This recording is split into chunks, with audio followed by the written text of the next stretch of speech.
राधे राधे भक्तों, कैसे हो आप सब।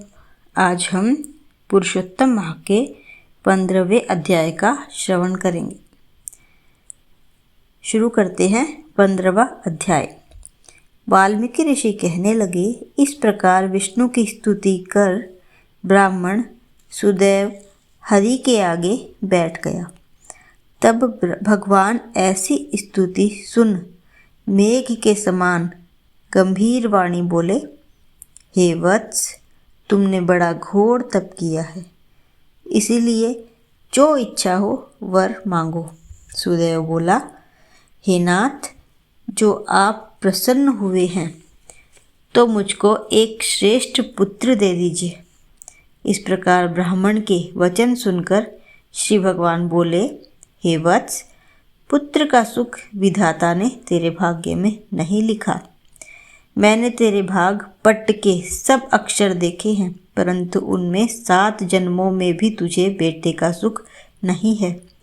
भगवान के ऐसे वज्र प्रहार जैसे निष्ठुर वचन सुनकर जड़ से कटे हुए वृक्ष की तरह वह ब्राह्मण पृथ्वी पर गिर पड़ा।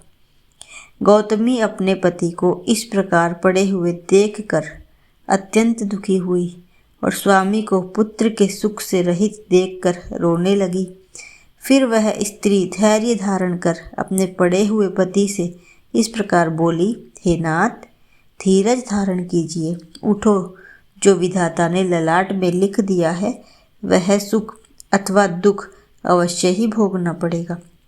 इस प्रकार उस स्त्री के तीव्र शोक से युक्त वचन सुनकर उत्पन्न दुख से कांपता हुआ गरुड़ विष्णु भगवान से कहने लगा, हे हरे, आप इस शोक सागर में डूबी हुई ब्राह्मणी को देखिए और गिरते हुए आंसुओं से व्याकुल ब्राह्मण को देखिए। हे दीनबंधो, आपकी भक्तों के दुखों को न सहने वाली दया कहाँ गई।